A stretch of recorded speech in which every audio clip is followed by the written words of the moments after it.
दोस्तों, दिलीप कुमार ने अपनी ज़िंदगी में अपने वक्त की दो मशहूर हीरोइनों से प्यार किया। एक थी कामिनी कौशल और दूसरी मधुबाला। कामिनी कौशल एक पढ़ी लिखी और हुस्न का शाहकार थी और एक्टिंग भी बहुत अच्छी कर लेती थी। मधुबाला एक पठान चुलबुली तबीयत की, एक डाल से दूसरी डाल पर उड़ने वाली पंछी और अपनी खूबसूरती से दिलों पर राज करने वाली। इसने अपनी ज़िंदगी में बहुत से लोगों को अपना दीवाना बनाया, लेकिन सच्ची मोहब्बत सिर्फ दिलीप कुमार से की। फिर भी इन तीनों की ज़िंदगी पर एक सवाल हमेशा कायम रहा कि तीनों एक दूसरे को टूट कर चाहने के बावजूद इनकी मोहब्बत कामयाब क्यों ना हो सकी। आज की इस वीडियो में कई फिल्मी मैगजीन और अखबारों ने इस बारे में क्या क्या लिखा है, इसकी रोशनी में इस नाकाम मोहब्बत की वजह जानने की कोशिश करेंगे।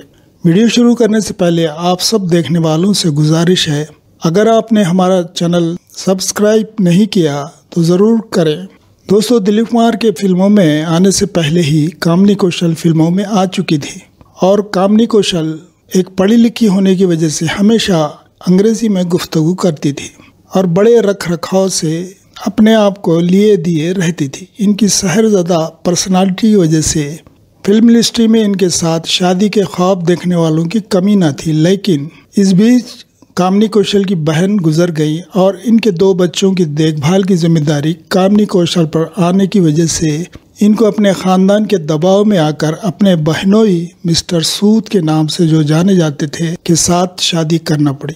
मिस्टर सूद एक फौजी आदमी थे और उन्होंने कामिनी पर कोई पाबंदी नहीं लगाई, जिसकी वजह से कामिनी ने फिल्मों में काम जारी रखा। दिलीप कुमार और कामिनी कौशल की पहली फिल्म थी शहीद, जो 1949 में रिलीज हुई थी और इसके डायरेक्टर थे रमेश सहगल। और इसी साल दोनों की फिल्म नदिया के पार भी रिलीज हुई।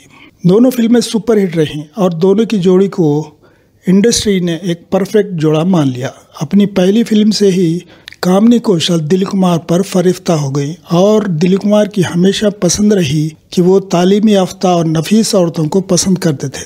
शूटिंग के दौरान ये दोनों अंग्रेजी में बातचीत करते, दोनों में नज़दीकियाँ बढ़ने लगी। दिलीप कुमार कामिनी कौशल को इनके घरेलू नाम उमा से मुखातिब करते और कामिनी इनको यूसुफ के नाम से बुलाती, जिसकी वजह से इंडस्ट्री में इनके बारे में अफवाहें गर्दिश करने लगी, मगर कामिनी ने कभी परवाह न की। मुश्किल ये हुई, नदिया के पार फिल्म के डायरेक्टर भी कामिनी के प्यार में मुब्तला थे और इनसे मोहब्बत के ख्वाब देख रहे थे, लेकिन जब उन्होंने देखा कि दिलीप कुमार और कामिनी कौशल की मोहब्बत अब राज न रही, दोनों एक दूसरे की चाहत बन चुके हैं और कामिनी ने डायरेक्टर साहब को घास न डाली, तो जलन के मारे उन्होंने कामिनी के शौहर मिस्टर सूद को नमक मिर्च लगाकर बता दिया कि दोनों के बीच क्या चल रहा है। इस पर कामिनी कौशल के भाई बंदूक लेकर पहले तो कामिनी को मारने की धमकी देकर दिलीप कुमार से दूर रखने की कोशिश की, लेकिन कामिनी ने कोई परवाह न की तो उन्होंने दिलीप कुमार को मारने की धमकी दी। तो दिलीप कुमार तो डर गए, मगर कामिनी कौशल ने दिलीप कुमार को अपने से अलग होने न दिया। आखिर इनके भाई ने खुद को गोली मारकर खुदकुशी कर ली। बात अब बहुत सीरियस हो गई तो मिस्टर सूद ने कामिनी पर फिल्मों में काम करने के लिए पाबंदी आयद कर दी। इस दौरान इन दोनों ने फिल्म शबनम और आरजू में काम किया और आरजू दोनों की चौथी और आखिरी फिल्म साबित हुई। फिर कामिनी कौशल जब एक बच्चे की मां बन गई तो दिलीप कुमार ने इसे बच्चों का वास्ता देकर दूरी बना ली, मगर कामिनी कौशल ने हार नहीं मानी। वो दिलीप कुमार से मिलने के लिए बराबर कोशिश करती रही। जब नाउमीद हो गई तो वो मोहब्बत की फिराक में सख्त बीमार हो गई। डॉक्टरों को इनकी बीमारी समझ नहीं आ रही थी, तो उन्होंने कामिनी को हवा की तब्दीली के लिए किसी हिल स्टेशन ले जाने का मशवरा दिया। तो इनके शौहर ने इन्हें महाबलेश्वर भेज दिया और उधर दिलीप कुमार कामिनी को नहीं भूल पा रहे थे, जिसकी वजह से इनकी फिल्मों से दिलचस्पी कम हो गई और हर वक्त गुमसुम रहते थे। तो इनके दोस्त रमेश सहगल, जिनकी फिल्म शिकवा में दिलीप कुमार काम कर रहे थे, ने फिल्म की शूटिंग के बहाने इन्हें महाबलेश्वर ले गए, जहां कामिनी कौशल पहले से ही मौजूद थी। दो मोहब्बत के मारे फिर मिले। कामिनी की हालत देखकर दिलीप कुमार की आंखों में आंसू आ गए। दोनों को तन्हाई में अपने दिल के हाल बयान करने का मौका मिला। दिन भर वो दोनों साथ रहते, क्रिकेट खेलते और घंटों आपस में बात किया करते और जल्द ही कामिनी कौशल सेहतमंद होती गई। जब वो मुंबई वापस हुई तो इनके होठों पर वही शौक मुस्कुराहट लौट आई। कहते हैं कामिनी कौशल जोहू पर किसी होटल में एक कमरा बुक कर रखा था जहां दोनों मिलते थे, लेकिन एक दिन इनके ड्राइवर ने मिस्टर सूद को ये राज बता दिया तो कामिनी कौशल पर फिर एक बार सख्त पाबंदी लग गई। कामिनी एक बार फिर बीमार हो गई तो मिस्टर सूद इन्हें अब की बार मुल्क से बाहर भेज दिया। इस तरह दोनों को जुदा कर दिया गया। इसके बाद दिलीप कुमार ने भी कामिनी कौशल से दूरी अख्तियार कर ली, लेकिन कामिनी कौशल जब भी मौका मिलता दिलीप कुमार से मिलने का मौका तलाश करती, लेकिन दिलीप कुमार ने बेहतर समझा इस किस्से को भुलाना ही अच्छा रहेगा। और जब इनकी ज़िंदगी में मधुबाला आ गई तो उन्होंने कामिनी कौशल को एहसास दिलाया कि इनकी मोहब्बत एक शराब के सिवा कुछ नहीं। कामिनी फिर भी आखिर तक दिलीप कुमार से अपनी बेलौस मोहब्बत निभाती रही और हकीकत में दिलीप कुमार से वो सच्ची मोहब्बत करती थी और इनकी खातिर सब कुछ छोड़ने को तैयार थी, लेकिन दिलीप कुमार इनका घर तोड़ना नहीं चाहते थे। जब मधुबाला अपनी तमाम तर होश रुबाइयों के साथ दिलीप कुमार की ज़िंदगी में आई तो दिलीप कुमार मोहब्बत में चोट खाए हुए थे और जब फिल्म तराना की शूटिंग के दौरान मधुबाला ने इनसे मोहब्बत का इजहार किया तो इनके दिल में इस शख्स हसीना के लिए धड़कना शुरू कर दिया। दोनों ने 4 फिल्में तराना, संगदिल, अमर और मुग़ल-ए-आज़म में काम किया। हालांकि इससे पहले फिल्म बादल की शूटिंग के दौरान मधुबाला और प्रेमनाथ के मोहब्बत के चर्चे आम थे। अगर तराना में काम करते हुए दिलीप कुमार को जब मधुबाला दिल दे बैठी तो प्रेमनाथ को अपने दिल से निकाल फेंक दिया। कुछ ही दिनों में उन्होंने दिलीप कुमार पर पूरी तरह कब्जा कर लिया। वो एक पठान लड़की थी और मर्दों को काबू कैसे किया जाता है खूब जानती थी, लेकिन मधुबाला मोहब्बत और शादी के बारे में कंफ्यूज नजर आती थी। इन्होंने दिलीप कुमार को शादी का यकीन दिलाया और जब दिलीप कुमार की बहनें बाकायदा रिश्ता लेकर इनके घर आई तो इनको बेइज्जत करके घर से निकाल दिया, क्योंकि दिलीप कुमार ने शर्त रखी कि 1 हफ्ते के अंदर शादी होना चाहिए, जिसे मधुबाला और इनके बाप को मंजूर ना हुआ।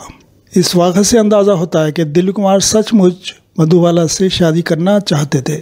इस इनकार से इन्हें सख्त सदमा पहुंचा और इसी दौरान प्रेमनाथ, जो इसका जिगरी दोस्त था, उसने दिलीप कुमार को बता दिया कि मधुबाला ने इसके साथ भी मोहब्बत निभाने का वादा किया है। तो दिलीप कुमार इसके बावजूद भी मधुबाला से बदज़न ना हुए, लेकिन जब मधुबाला के बाप ने इन पर दबाव डाला कि वो फिल्म मुग़ल-ए-आज़म को छोड़कर इनकी कंपनी की फिल्म अनारकली में काम करे, जो मुग़ल-ए-आज़म की ही स्टोरी पर बनाई जा रही थी, और मधुबाला ने भी अपने बाप की तरफदारी की, तो दिलीप कुमार ने इसकी जज्बाती ब्लैकमेल को मानने से इनकार कर दिया। इस बात पर दोनों में बहस हुई और मधुबाला ने दिलीप कुमार से बातचीत बंद कर दी और दिलीप कुमार को जलाने के लिए प्रेमनाथ से फिर एक बार मोहब्बत का ड्रामा शुरू कर दिया।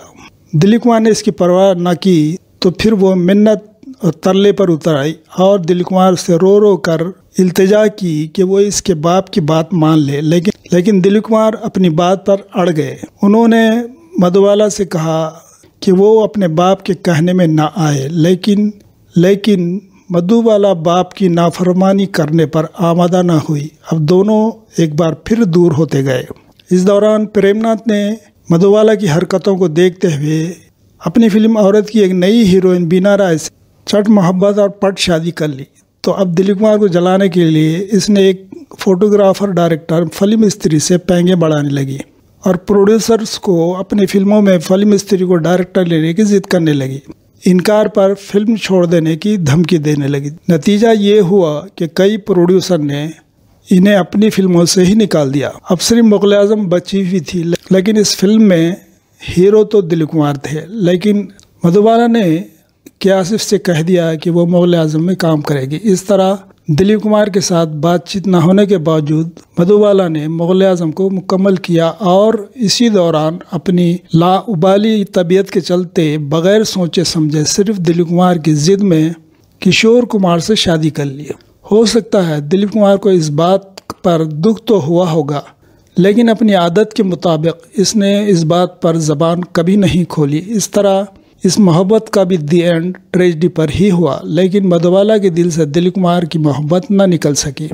मधुबाला ने दिलीप कुमार के दिल पर बेशुमार वार किए, इसे बेरहमाना तरीके से टॉर्चर किया, लेकिन दिलीप कुमार ने जब भी इनके बारे में कहा, यही कहा कि इसे मधुबाला से मोहब्बत थी। मधुबाला ने भी अपनी मौत से पहले दिलीप कुमार को अपने पास बुलाकर अपने दिल के कई राज खोले, जिसके बारे में दिलीप कुमार ने कभी किसी को नहीं बताया। तो दोस्तों, आप खुद समझ सकते हैं कि दिलीप कुमार के साथ मोहब्बत में जो बेवफाइयाँ हुई, इनमें कसूर किसका था।